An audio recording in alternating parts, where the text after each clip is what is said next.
Hello, hello. Welcome back to Arkham Archives, where every week we get to discuss our favorite show, Batwoman, for a very, very long time.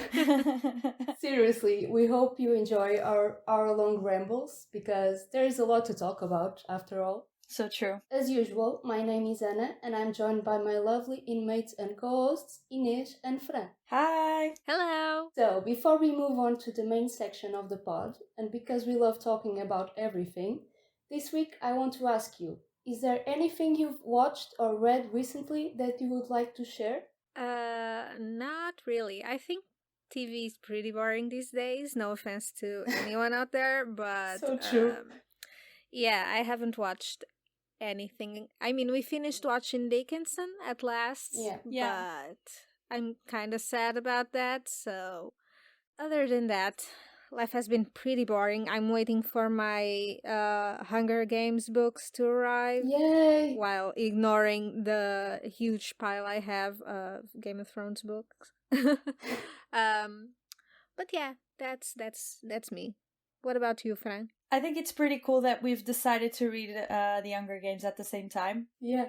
We didn't even discuss it. We just both had this idea that in 2022 we were going to read the Hunger Games. Mm-hmm.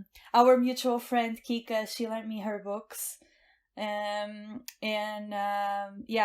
almost done with the first one. I can't put it down. It's so good. I'm excited for you to start it, Inish. Oh, so am I. We can discuss it. Yeah, you're waiting. Yeah. I actually started watching Squid Game yesterday, finally. Ooh. Oh, nice. What did you think? No, I thought it was like kind of gratuitous violence. It's pretty brutal and somewhat stupid at times. It's very dramatic. Mm-hmm. The thing that they do is that they put really good cliffhangers at the end of each episode, so you just can't help but continue watching. Yeah. Yeah. But it's not high quality, I would say. At least so far. Oh, yeah, it's not Controversial. At least so far. Yeah, I haven't actually watched the episodes, but I've watched a bit of Squid Game through reactions, and it's definitely not high quality television, but it's entertaining, you know? Yeah, and there are some like kind of messages in there about capitalism and greed and all of that, but they're so clear that it's not really that subliminal, so you're just like, oh, okay, I get it. And they're just gonna beat each other up, and we have to see a lot of blood and whatever. It's mindless watching, for sure. Yeah. Which is kind of worrying, considering how many people watched it, because it is really violent. Yeah. Really, really violent. So when you think about it, just binge watching a show like that and going on with your life, like, who have we become? Yeah. So true. Yeah, for me, I also just wanted to mention that we finally finished Dickinson. And the finale, I think we said it wasn't exactly what we were expecting. But after considering it for a few days, I think kind of that's the point. Like, Dickinson is never what you expect. So it's just always unique, and it always reverts your expectations. So I actually like the finale now. At the day when we watched it, I thought I would get more emotional, and I was a bit sad that we didn't get that. I understand that, but I'm still a bit disappointed.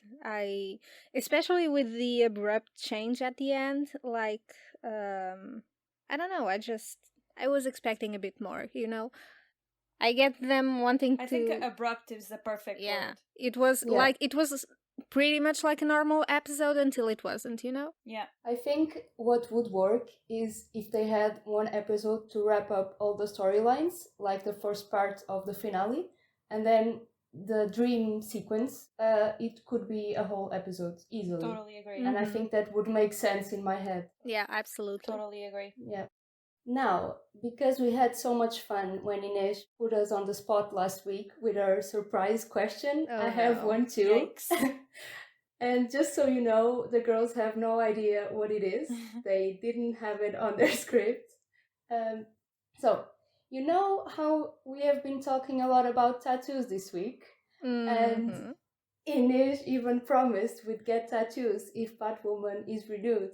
#renew Batwoman. I have nothing to do with that. Unless she's paying. Oh, you're all getting dragged into this. Unless you're paying, I'm not gonna do it. You're all getting dragged. Yeah, Inez, if you pay, I'm Yeah, down. it's like 50 euros. This is a blood oath. This is a blood oath. Okay, so my question is, if you were to get a Batwoman-related tattoo, what would it be and why? Inez? Fran, since you are very reluctant about this, you should go first. It's not, I want tattoos in my future, but not because the show gets renewed, let's just say it like that. No, but I think your idea, Ines, was good. I would get like a tiny bat on my shoulder, maybe, because I think they're cool designs and they're kind of spooky and they work really well with like a full black tattoo. So maybe that's what I would do. It's not very original because it was your idea, Ines. So. Yeah, my idea would be a tiny little bat symbol, maybe on my ankle or something like that. That's cute.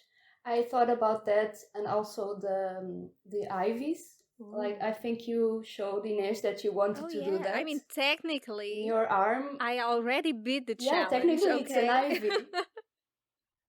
Lastly, before we dig into the episode, I just want to make a very quick plug to our socials. We are at Arkham_archives on both Twitter and Instagram.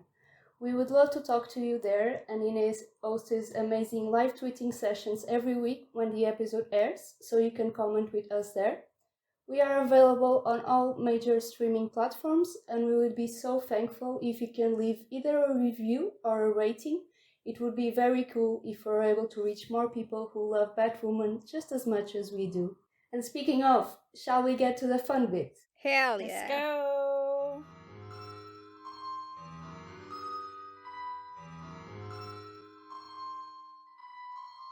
This week we had Ryan, Sophie, and Luke, or Luke and the Lesbians, trying to track down the OG Poison Ivy after she was released by Renee in last week's episode, while Wildmoore finally managed to take an important step in their relationship. For our favorite villain duo, Mary was drawn into the forest and desperately wanted to meet her maker, making Alice feel extra protective towards her. Finally, Jada is not done trying to save her son and asks a familiar friend, or fling, for some help. This week's episode was packed full with different storylines, but I found it so entertaining with some pretty huge moments, and I also loved the slightly horror vibes from the forest setting. I think it's in my top episodes for this season, and maybe ever, to be honest. I really loved it. Did you also enjoy it as much as I did? Oh yeah, I definitely enjoyed this episode. It's very up there with A Lesson from Professor Pig for me.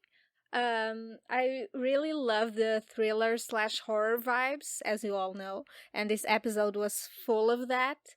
And, a huge shout out to Maya Houston for writing this episode. I think Shout out to Maya. Really, yeah. I think she really hit the nail on the head with it. And I think there were a lot of callbacks to things that happened in previous seasons and previous episodes. Namely, I loved the callback to season 2 and the Black folks and horror do not mix line from Ryan. And the way they used that in this season and had Ryan say that usually Black people aren't writing those stories and that it's about time that they flip the script almost. It's so meta that it was a Black woman writing the episode. Yeah. And that they have that conversation. And I think there was a lot of moments where it showed that the writer's room is very diverse in that sense. Yes. And yeah, I just loved it. I think it was a wonderfully written episode. I think, due to my own personal biases, there were some things I paid more attention to than others. But all in all, and having rewatched it a couple times by now, I think it was an excellent episode for this season and a very exciting one at that. Oh, absolutely. I mean, I don't know if this will change in the future, like after the initial excitement wears off, but right now it's for sure one of my all-time favorite Batwoman episodes. Yes. It really is not easy achieving what they achieved this week because with the amount of huge moments and storylines that they had to get right, like between Mary and Pam finally meeting, Luke's long time coming outburst. And obviously the most anticipated moment on the show with Wildmoore finally taking that step. And they just nailed every turn. Like, it was truly fantastic. There was so much pressure, so much that they had to get right, and I think there was a line that I didn't like in this episode. Yeah, it's definitely one that I'll rewatch for sure. Many, many times. Hopefully legally, so we can give views to Batwoman. Hashtag renew Batwoman. Hashtag renew Batwoman. Hashtag renew Batwoman. We have to do a count or something. How many times we say this? Yeah, you can add like a little sound effect, like ding, ding, yes. Hey Fran, editing Anna here to say you're welcome. Let's go right into the topic of Wildmoore, please, because I was screaming, crying, throwing up, and I know I'm not the only one. We start with Ryan being incredibly petty towards Sophie and what happened with Renee. Then we get a big fight in the cabin that I felt was long overdue. I loved seeing Sophie step up and ask where they stand, while I also felt a huge amount of empathy for Ryan that has her whole world crumbling right now and just doesn't want this relationship to be real and have it fail as well. And yeah, I could say way more, but I'll just say that the writing, the acting, and the way they were bottling all those feelings and it all came out like that was really just chef's kiss, you know? I'll give you the room now. Did you enjoy how things played out for Wildmoore? I think I might go first because I know Hinej is going to be talking about this for half an hour. Of course. I love that scene in the cabin. I thought it was such a grounded moment. In a superhero show as a genre, you expect the dramatics, you expect the angst, life or death situations, and all these bigger than reality moments. But in that scene, Wildmoore felt literally like just any other regular couple with regular worries and anxieties. And somehow, within a universe as surrealistic as Gotham, with women who can control twigs and have shiny green eyes and all that stuff, Batwoman managed to create a dynamic that feels realistic through and through with Wildmoore. That's what I really appreciate about them, honestly, is that they keep the show grounded, and the scene in the cabin really showed that perfectly. I agree.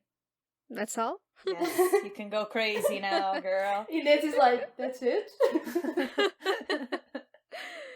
I have to say, I wish to one day be as ballsy as Sophie freaking Moore. So true. She's been on that shit this whole entire season, and I want some of what she's having. But it hasn't come easy to her. Yeah, it hasn't. And, it's been such a great journey to see her get to this point. Yeah. But, yeah, I have to agree with you that I really love the balance that's been accomplished with Ryan and Sophie's dynamic, in the sense that I really sympathize with them both in this situation.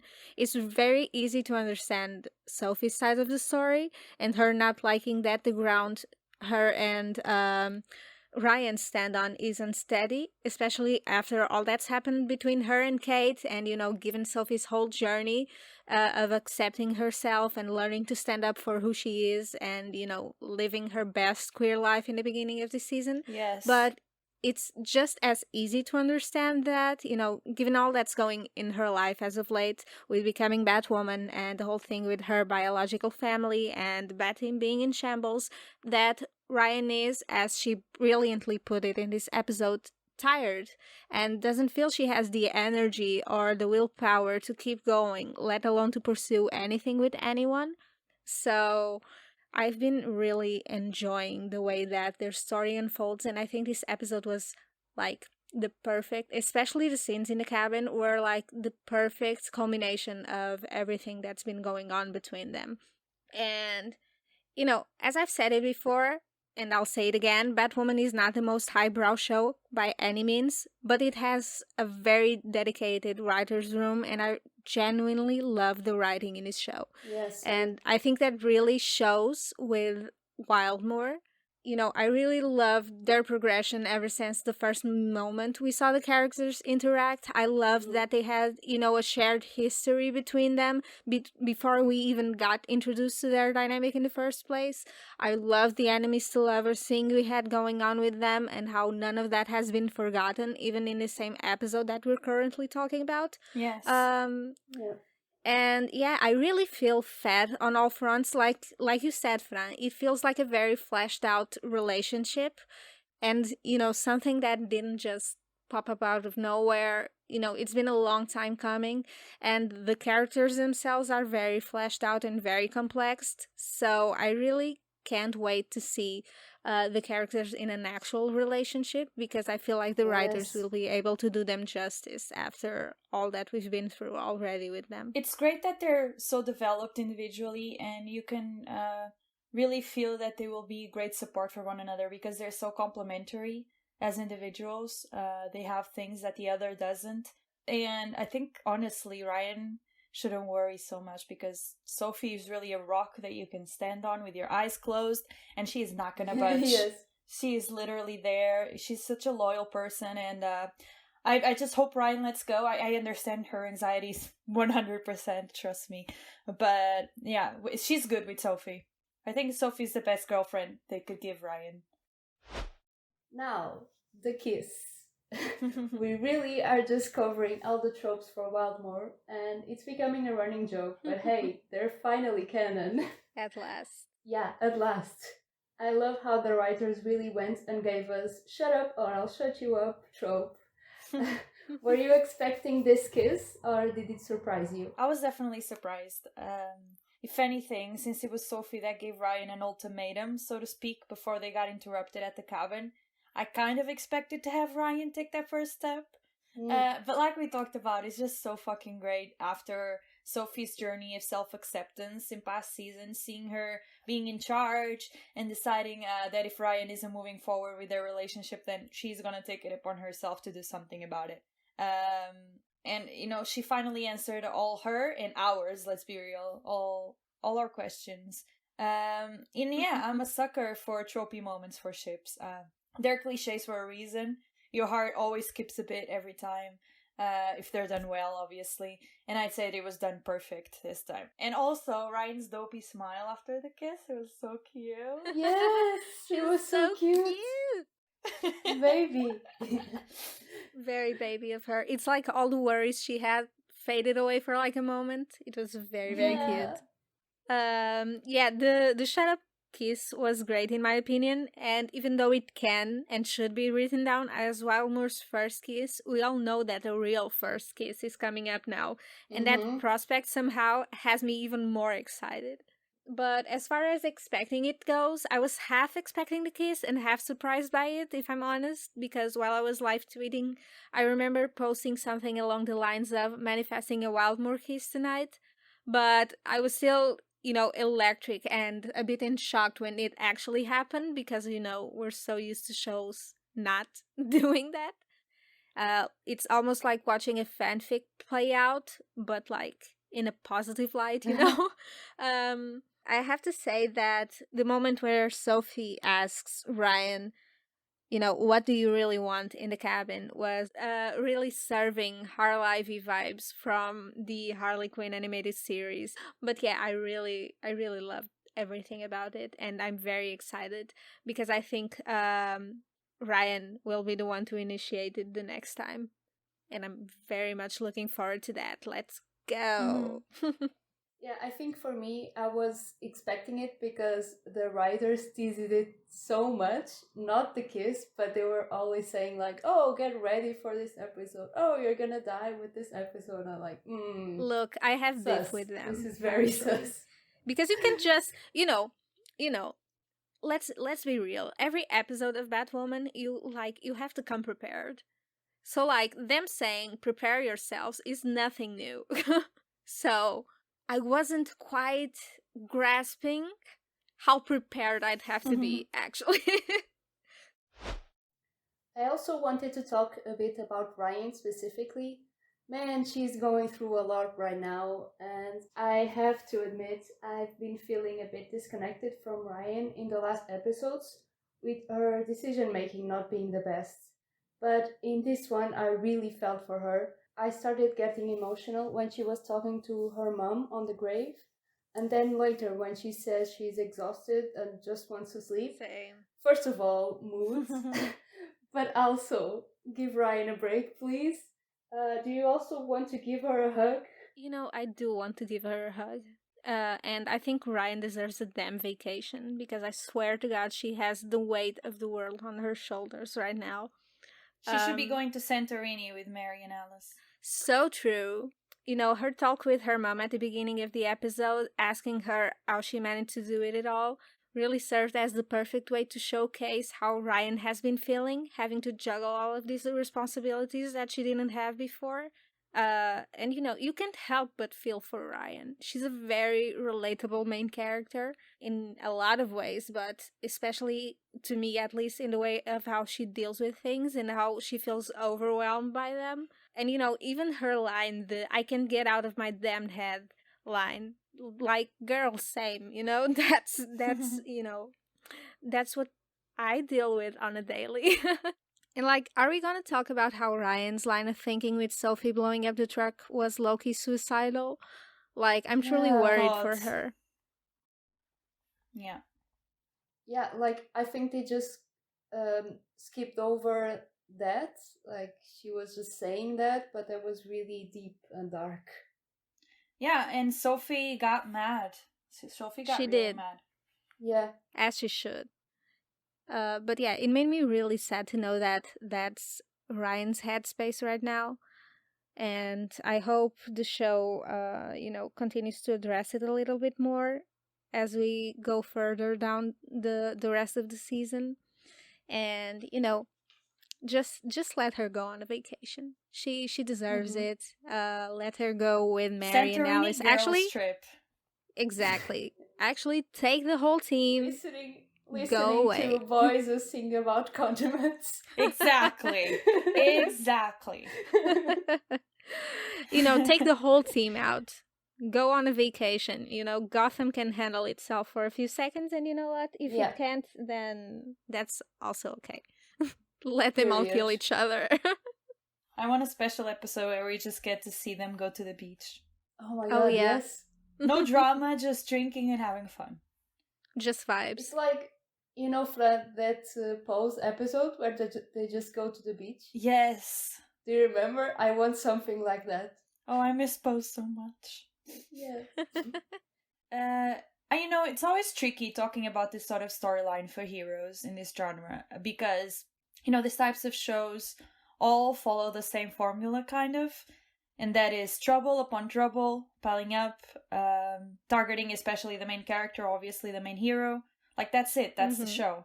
And this is true for Batwoman, for Arrow, for Agents of S.H.I.E.L.D., like, you name it. And almost always, those shows have this type of storyline where the hero just can't take it anymore. I mean, it works. It always works because how could they take it? Of course they're going to be feeling overwhelmed at this point of the season. But since it's overdone, I have to be honest, it doesn't really do anything for me in terms of emotional connection. But with Inês did talk about this kind of suicidal thinking that Ryan has got going on with the blowing up the truck thing, and I hadn't clicked it at the time, but now I'm feeling like, damn, you know, that's a bit too dark, and that really takes it home. But you know, as for everything else, like the scene at the grave and everything else, it's expected and somewhat easy, even if totally understandable. Obviously, you know, there's not one superhero I can think of that didn't have a storyline like this. Possibly, though, it could be a setup for some big Ryan episodes coming up, and we haven't had a lot of those this season. Exactly, yeah. You know, they have to get knocked down to get back up again. It's always that way in superhero shows. But yeah, I'm excited to see what's coming up. I hope they really pull through.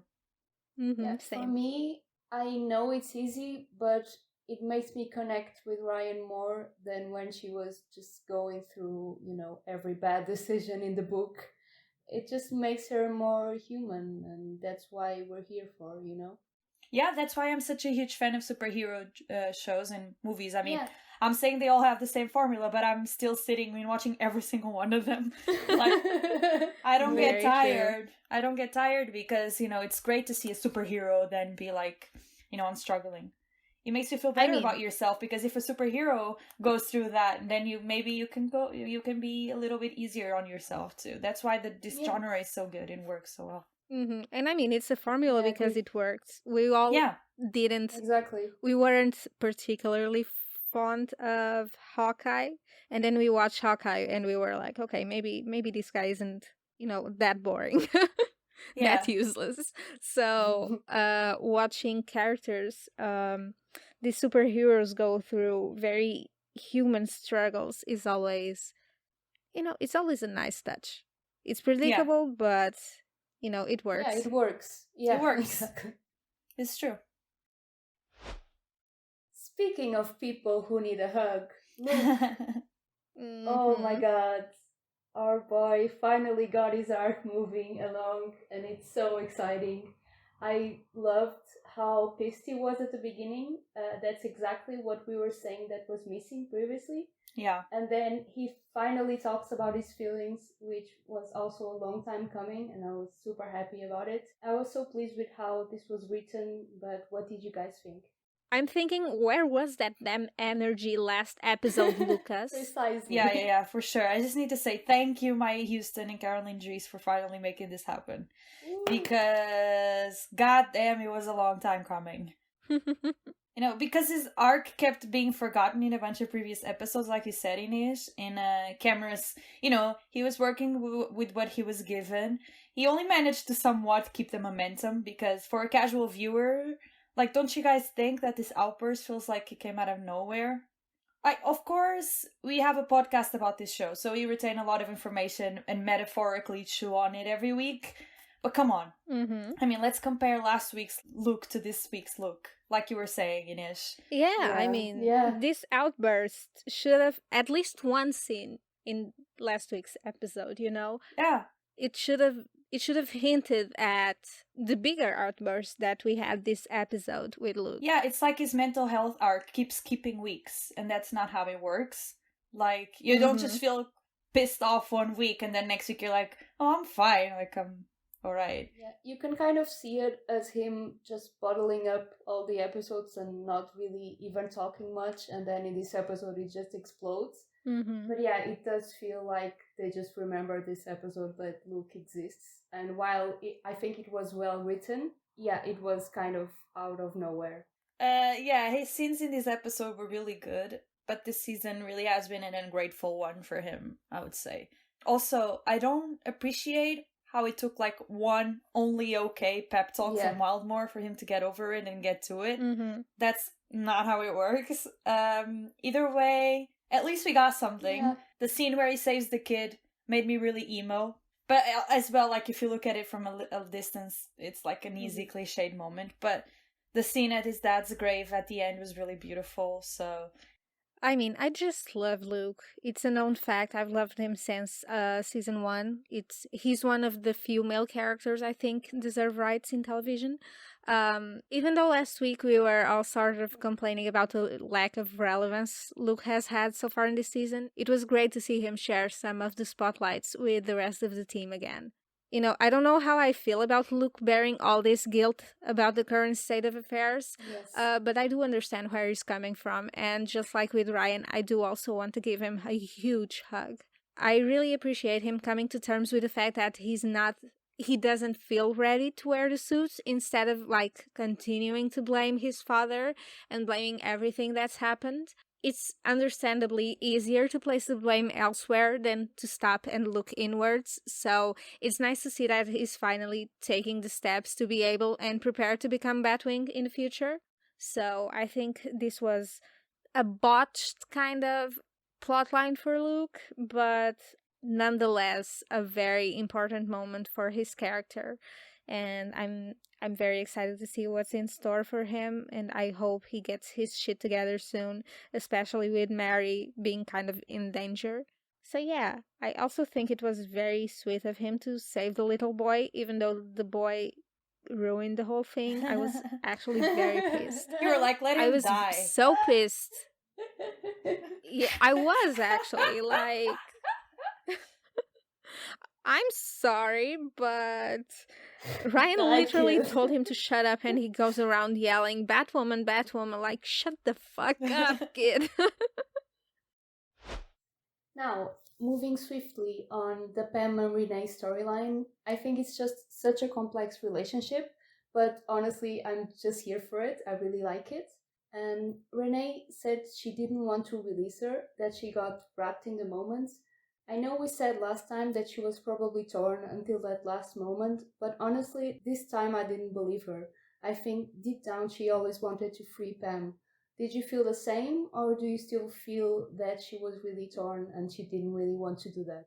I feel it's a bit of both, actually. I think she's always felt she done Pam dirty, and that she had to make up for it. But I do think she was torn until the very last moment. Because, on the one hand, this is someone she loves, but on the other, she knows just how dangerous she is. So I can see her wanting to make up for things, but being reticent about it and only making that final decision when she actually saw Pam. Mm-hmm. So I really feel for Montoya, kind of, a little, maybe a lot. And yeah, I think it was a bit of both in the end. I don't even know what to think about Renee and Pam. They really are a mess. The back and forth had my head aching in this episode. But, at the same time, it's unexpected and intriguing. And honestly, it's hard figuring out what either of them truly wants because I feel like they don't even know. So how could we? Yeah. Mm-hmm. But I don't Very think there's true. a happy ending ahead for them. Yeah, I don't think either, honestly.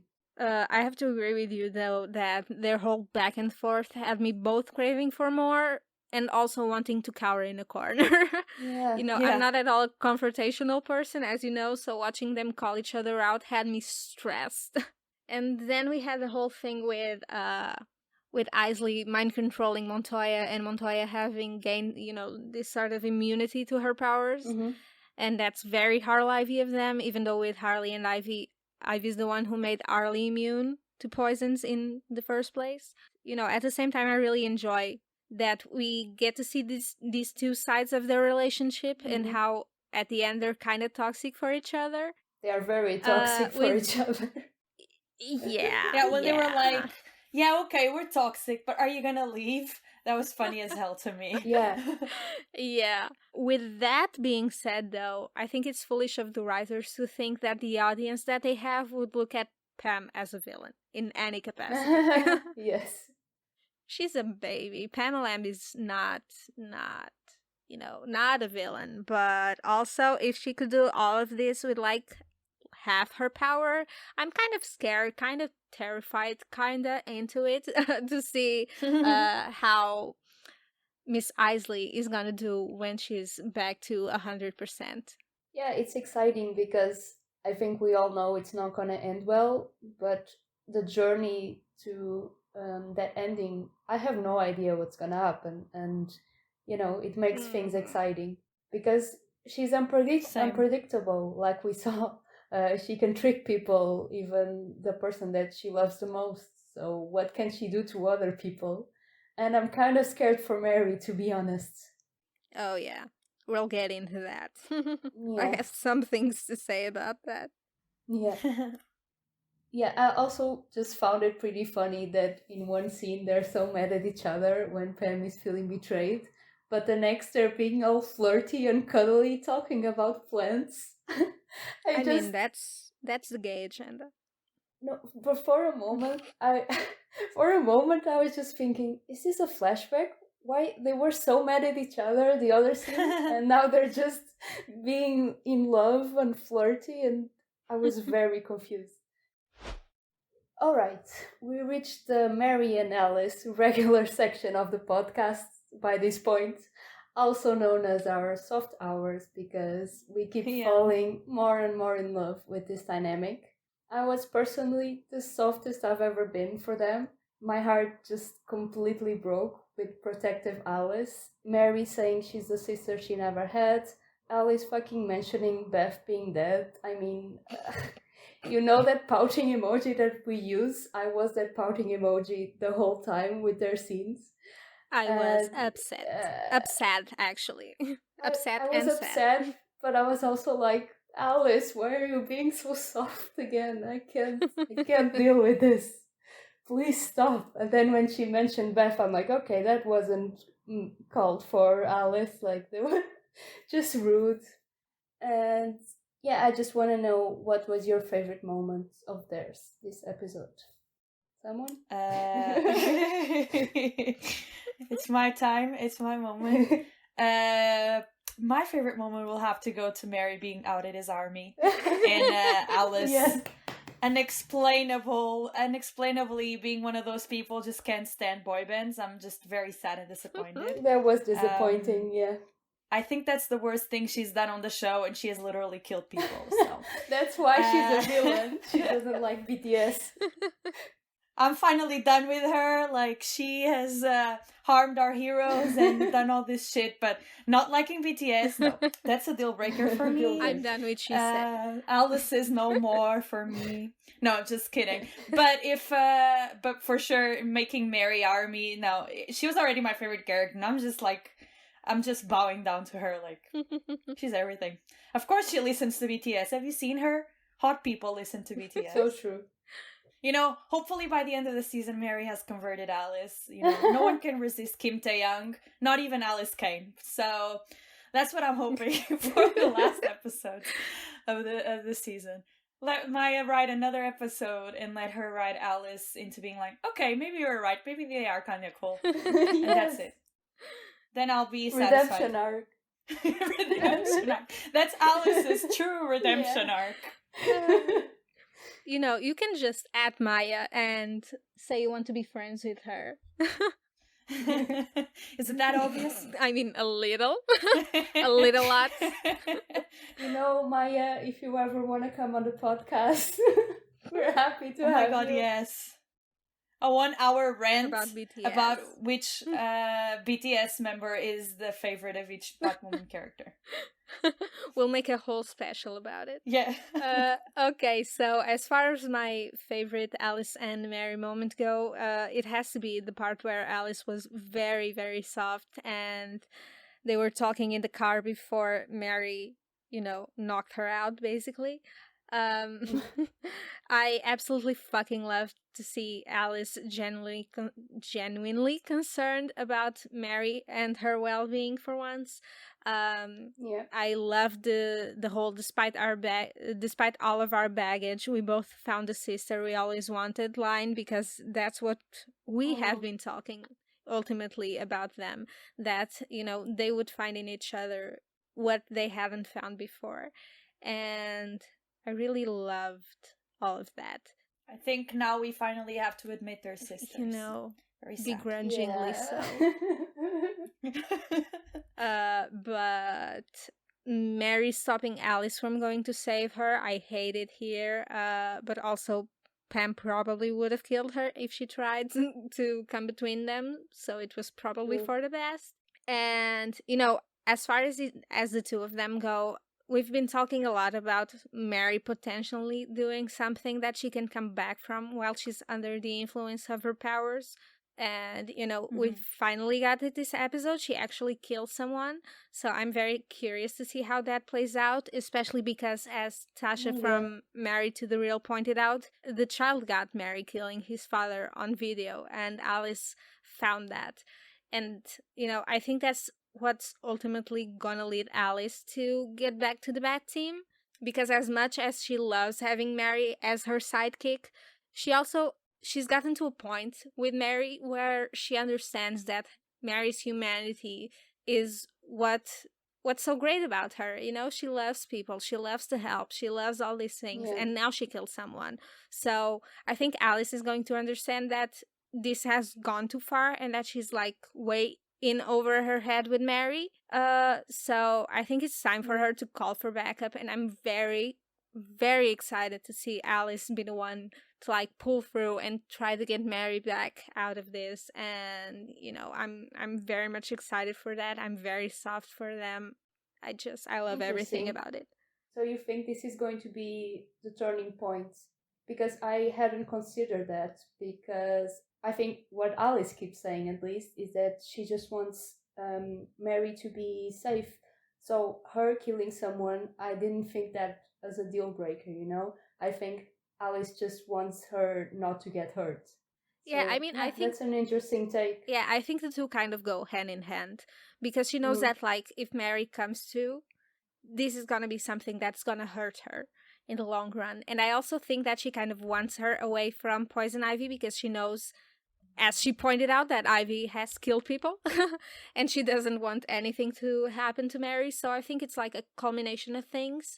But I really yeah. think that Mary losing herself in a way is what's driving Alice to action. And it would be really cool to see. It would be such an altruist moment for Alice, for her to give up Mary's company just to save her from herself. Mhm. Yeah. Because we know that the minute she's cured, so to speak, she's going to go back to the Bat team. And there's nothing that can guarantee Alice that she's going to even look back, because that's not been her experience in the past. Mhm. For her, being abandoned is life, and for her to ask the Bat team for help to get Mary back to her old self would mean maybe losing her, and that would be really selfless of her and an amazing plot point for Alice, I think. Yeah.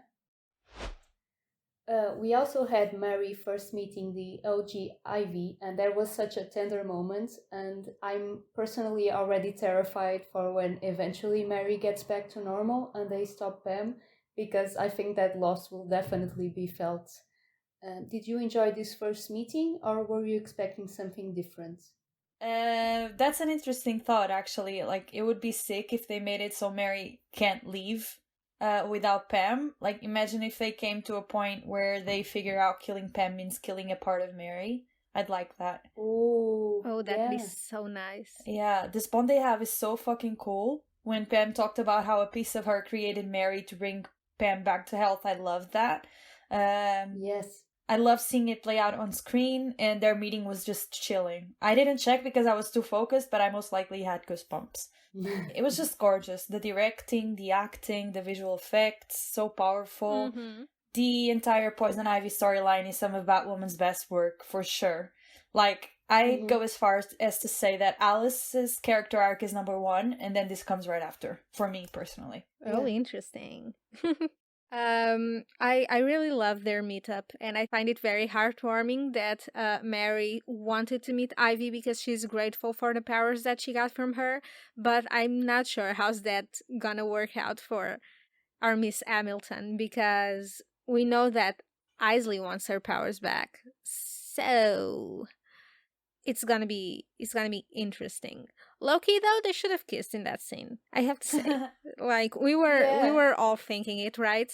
Yeah, on Twitter, I was just seeing people talking about the motherly bond. And I'm like, they had too much chemistry for that.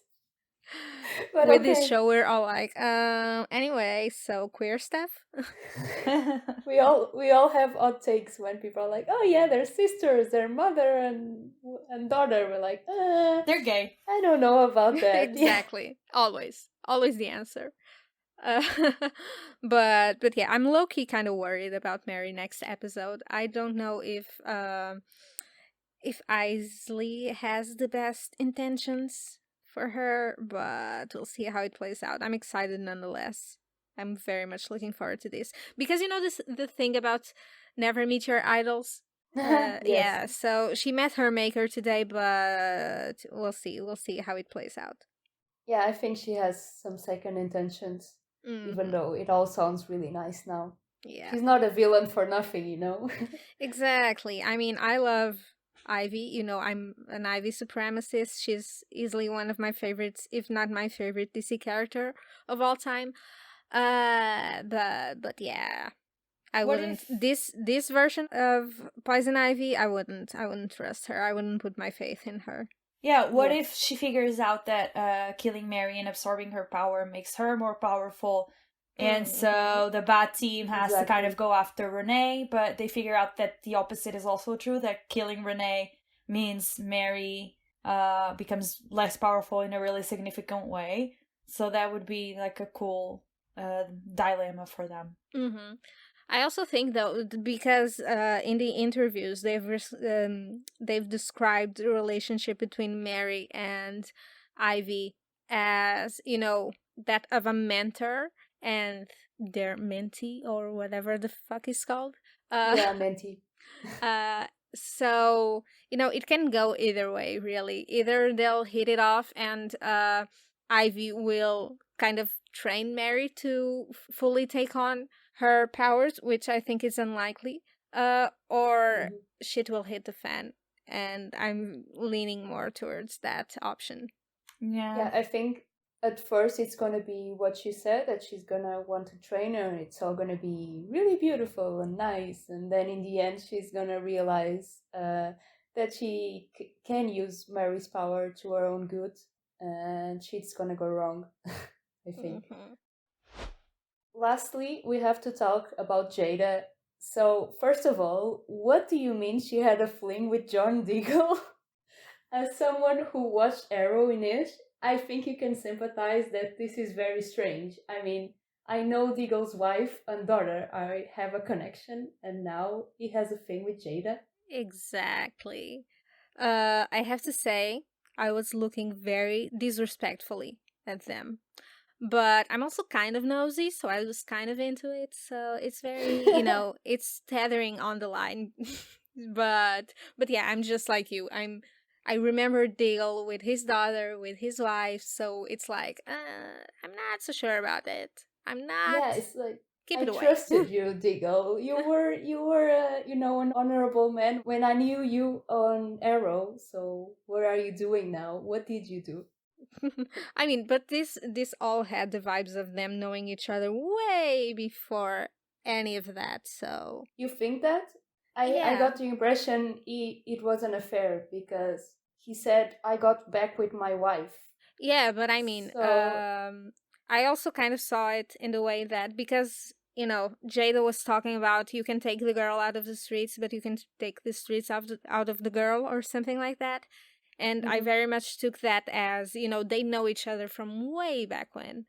Okay. So, but honestly, like I've mentioned before, I was so focused on everything else in my first watch, Wildmoore, that I didn't pay much attention to what was going on there. Even with my rewatch and my reaction watches, I'm still not entirely sure what was going on there. Valid.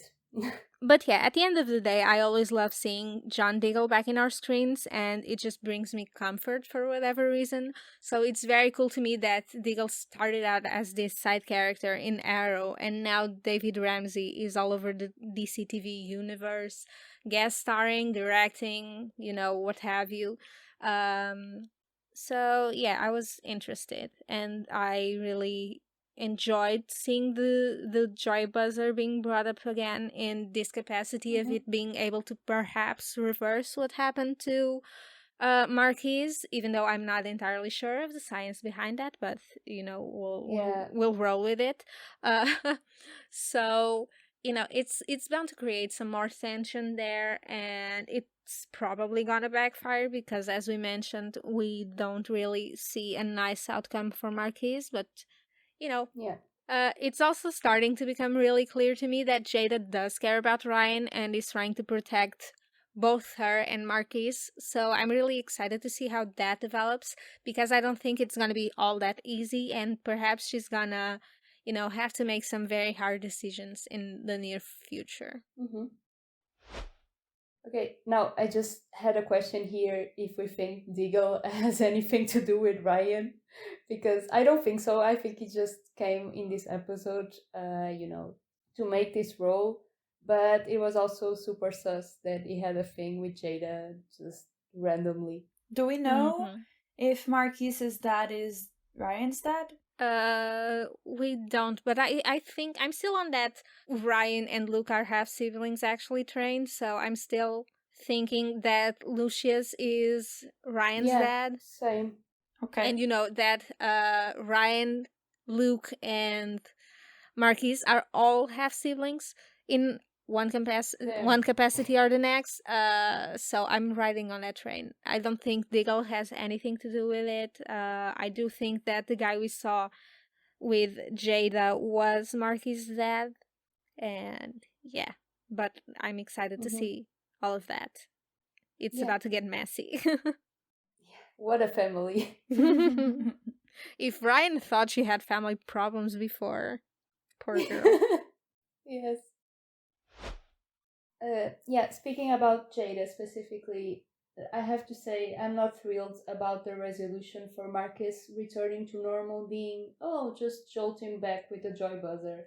I think it's been there, done that, honestly, Mm-hmm. and I'm really hoping it doesn't work. If they get to do that to Marcus. I see what you mean. Yeah, I think I agree with you there. Mostly I was digging it though because I found it really pleasing how the writers found such a clever way to web all the loose storylines from the season together. You know, like Renee and Jada are just like opposite ends of this season's plot. And the fact that the Joy Buzzer brought them together felt so right to me that I kind of stopped thinking about anything else. Like I was just, oh, this is cool. She's in Renee's office. That works so well. Yeah, I see it. But I can see how it would be kind of a lame solution to Marcus's issues. Like, and besides, I like Marcus as a really dangerous villain, and I don't want him to be gone so soon. And also they've tried so many things and all have failed that this Joy Buzzer resolution would feel really anticlimactic. Regardless, I liked how everything was so interconnected in this episode. That's a sign of excellent writing. Yes. And also when they were all in the woods together at the same time. I'm still hoping for a moment where we really do see all the characters that played a part in the season together in one scene. Yeah. I'm hoping that happens. I also have to say that they found that Joy Buzzer so easily. Like the cover that it was in, the box, it just opened so easily. Like, okay, Batwoman. Sometimes you have those things that I'm just like, this would never happen. But I mean, this isn't the Batcave, though. Yeah, but she's a police officer or whatever. Like, she should have more security than just leaving her most precious thing just laying there in a box that doesn't even close properly. I agree. True. But, oh well. Like Inish said, I liked how Jada's storyline and her scenes with John Diggle showed a different side to her character, where I finally believed her good side, because, you know, up until now I've said this before, even when she opened up to Ryan, I felt like she had second intentions. The scenes in this episode worked for me personally to show more of her and her true intentions, and I think that's what Diggle was there for. It showed a more vulnerable side to her that I really enjoyed, and yeah, I would love for her to stick around as well, develop a relationship with Ryan, because I mean we've barely had scenes of the two of them alone together. So I would love to see that develop more. Yeah, for sure. Agree. Before we go, is there anything else you want to talk about? Yeah, I mean, I have a few things. You don't have anything? No. Oh God, this is gonna be. I have a couple of things. First of all, still in the vein of the episode, we got that John Diggle Green Lantern tease at the end of the episode that I'm kind of excited about. I hope that the CW is planning on giving him his own show instead of him just hopping from show to show like he's been doing recently. So that's my first note. My second is that while we were recording the episode, I was shamelessly going through our Twitter timeline, and I saw a tweet that we have to talk about, because it was someone pretty much bringing up that if Mary was still herself, Ryan would have gotten home that day and gushed about what happened with Sophie, and you know, she's not getting that, and that kind of broke my heart, so I had to share it with everyone. That's so true. So sad. Like, come on. Give me my babies again. I mean, I'm very much into this whole Poison Mary stuff, as we all know, but I miss seeing everyone together. Yeah. What else? Batwoman is making her comic debut, which, you know, we've also seen come out as news, through this week, with Natalie Abrams writing, as well as Kelly Larson, I think. So it's gonna be fun seeing the storyline, especially because from what I gathered of the synopsis, it's kind of like in the realm of what's happening on the show. Like, it's in the same universe as what's currently happening. And nice. the comic book in particular will be about Ryan chasing down Clayface, which was also a part of the Batman trophies from last season / this season. It's one of the missing trophies. So apparently someone got infected with Clayface's mud and turned into Clayface, and that's the whole plot for her part of the comic book, which I'm, excited to read because I eat comic books for breakfast, as we all know. And lastly, it's time to get into some fandom drama on my end. As our Here listeners, yeah, I have to, I knew just this was happening. I have to be problematic for a second. I mean, not problematic, but controversial at least. As we all know, Batwoman's been nominated for a GLAAD Award for Best Drama Series, and honestly, I feel it's more than warranted at this point, because who's doing it like them? No one. That's who. And I was personally very shocked to see Supergirl amongst the nominees as well, given that not only have they queerbaited the fuck out of their fandom with Supercarp, but also, and frankly even more appalling than that, they've given negative fucks about their canon queer characters, to the point the actors themselves, who, in my opinion, the actors do deserve the nominations and not the show as a whole, because the actors themselves had to actually fight to get a lot of the things to make it to screen. So yeah, the show as a whole, absolutely the fuck not. And I guess the drama part really is that, and I have to preface this by saying that I myself am a Supercorp shipper, and I don't mean this to be a blanket statement about all Supercorp shippers, but I saw someone make a snide remark about how Supercorp was the greatest slow burn to ever exist, and that Wildmoore, in comparison, was something that came out of nowhere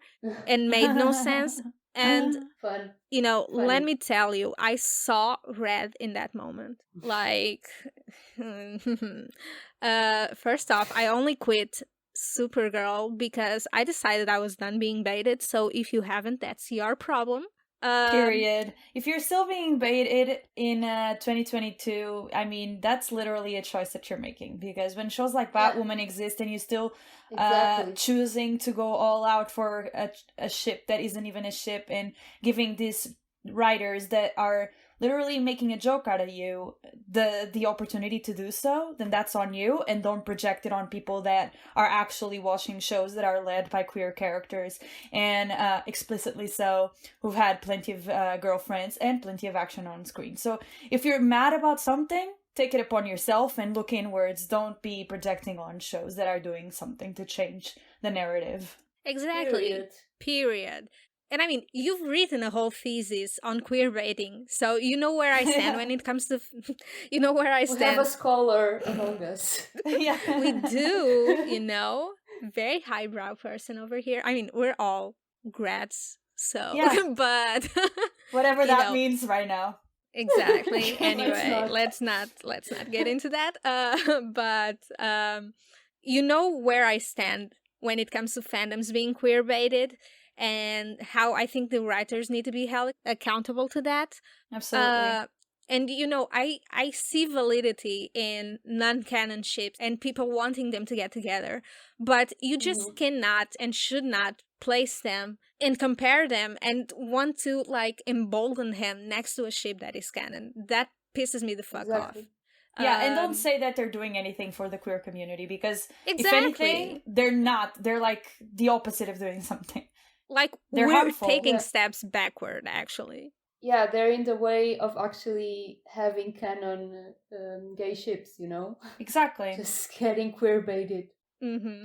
And I mean, when you're comparing a ship that never got to be canon to one that is, the self-own writes itself there. Yeah.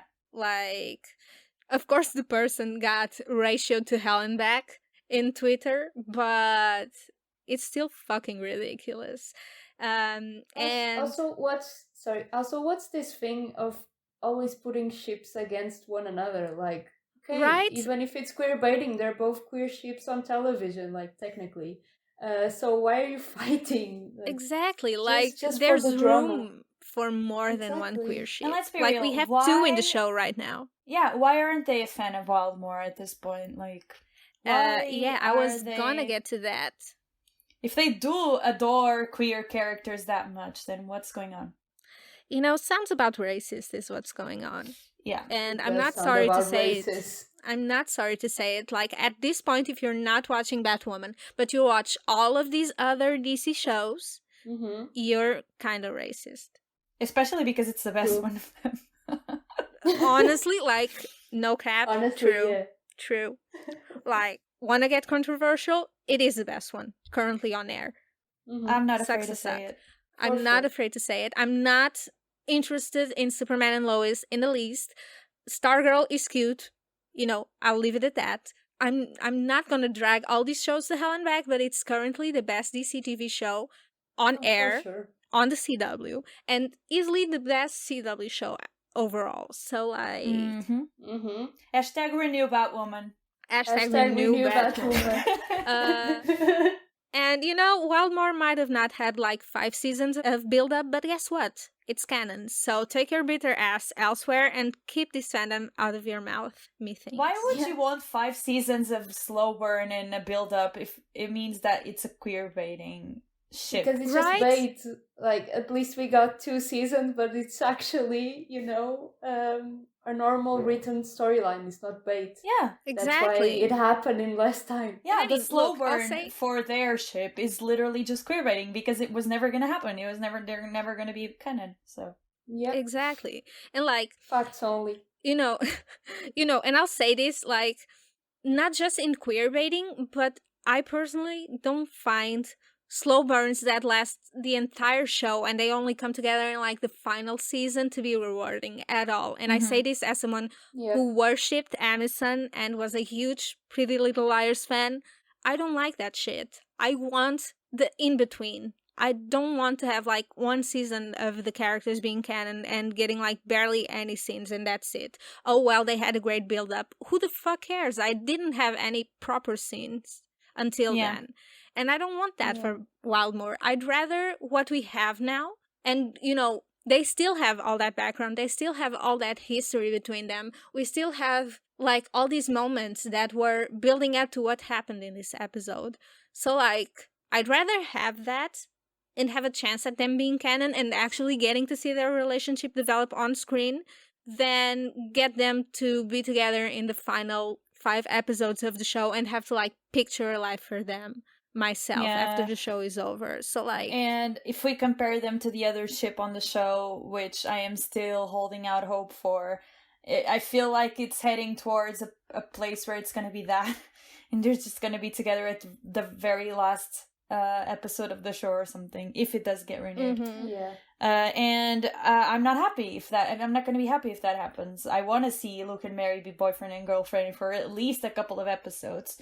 Hopefully more than that, but it looks like... And personally, that does not make me happy. Exactly, like, slow burns, even though I love them, they're kind of overrated. And you can have slow burns and still give the characters some screen time as a couple after that. Exactly. Mm-hmm. So Yeah, those are all the hot takes we have for today. Yes. it's gonna be a 2-hour episode, ladies and gentlemen. This is, you know, we usually try not to be too controversial, but I just had to bring that up. I was pissed and, you know, I got it out of my system now. As you should. As you should. And that's all from us this week.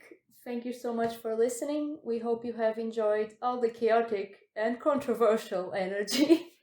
And also, a special thank you to everyone who helps the podcast in any way. It is truly appreciated. Again, if you want to chat about the episode, feel free to interact with us on Twitter or Instagram at Arkham_archives. We would love to hear from you. And also, if you have any feedback, feel free to leave us a comment or review on our socials or by email. Wishing you a great week and see you very soon. Bye! Goodbye! Bye.